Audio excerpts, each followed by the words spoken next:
कांता बहन की दो बहुएं थी, बड़ी कल्पना और छोटी प्रिया। कल्पना का जैसा नाम वैसा ही काम।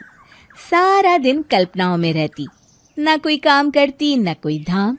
अरे कल्पना बहू, जरा अच्छी सी चटनी पीस दे, आज कुछ मजेदार खाने का मन है। पेट में जलन हो जाएगी माँ जी बुढ़ापे में, और वैसे भी मेरा काम करने का वक्त शाम का है, अब प्रिया को ही बोल दो। कांता कल्पना के ऐसे रवैये से काफी परेशान रहती हैं।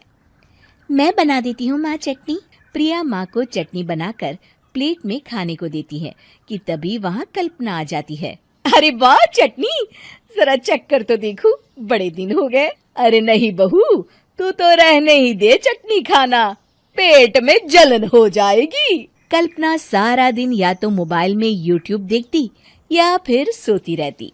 उसका कमरा भी बिखरा और गंदा रहता।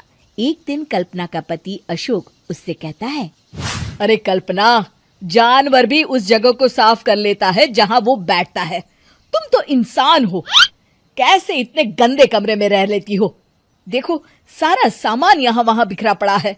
ज्यादा अपनी माँ का बोल ना बोलो। हाँ, कमरा तुम्हारा भी तो है, गंदा लग रहा है तो साफ कर लो। पता नहीं तुम्हारे साथ मैं कैसे जिंदगी बिताऊंगा। इतना कहकर अशोक वहाँ से चला जाता है। कल्पना बस खाना खाने कमरे से बाहर आती और फिर से कमरे में चली जाती।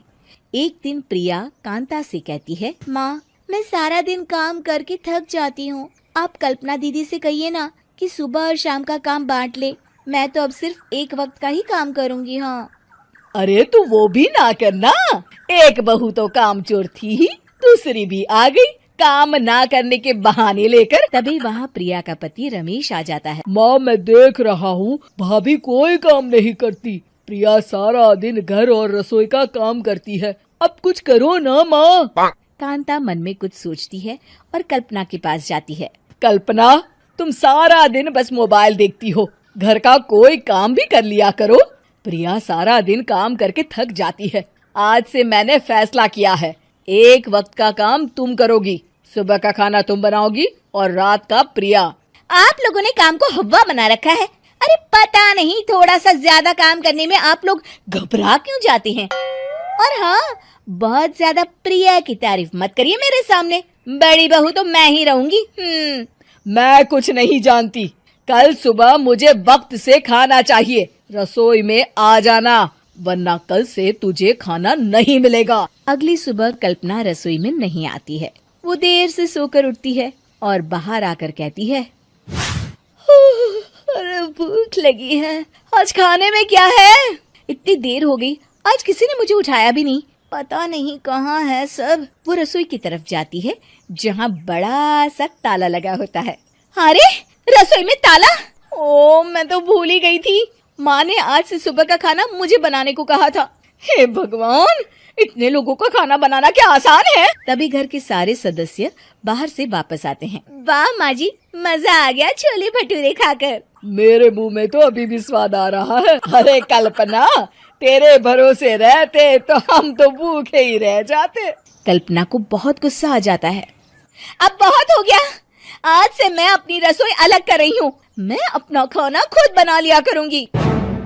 कल्पना अपनी रसोई अलग कर लेती है, पर आए दिन उसका देर से उठना और काम न करने की आदत से वो भूखी ही रह जाती थी। उसी के सामने घर के लोग अच्छे अच्छे पकवान खाते और कामचोर कल्पना को जैसे तैसे ही खाना बनाकर खाना पड़ता। पर एक दिन तो हद ही हो गई। माँ, दीदी आज सुबह से कमरे से बाहर नहीं निकली, हमें जाकर देखना चाहिए। सो रही होगी कामचोर कहीं की, पर तुम कहती हो तो चलो देख लेते हैं उसे।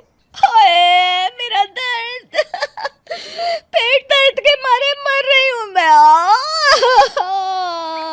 अरे दीदी क्या हुआ, पेट में दर्द क्यों हो रहा है, डॉक्टर को दिखाया आपने? माँ मुझे माफ कर दीजिए, अब से मैं सारे काम में मदद करूंगी, कभी आलस और काम चोरी नहीं करूंगी। हाँ हाँ वो तो ठीक है, लेकिन अचानक क्या हो गया जो तू काम करने को तैयार हो गई? कामचोर कल्पना।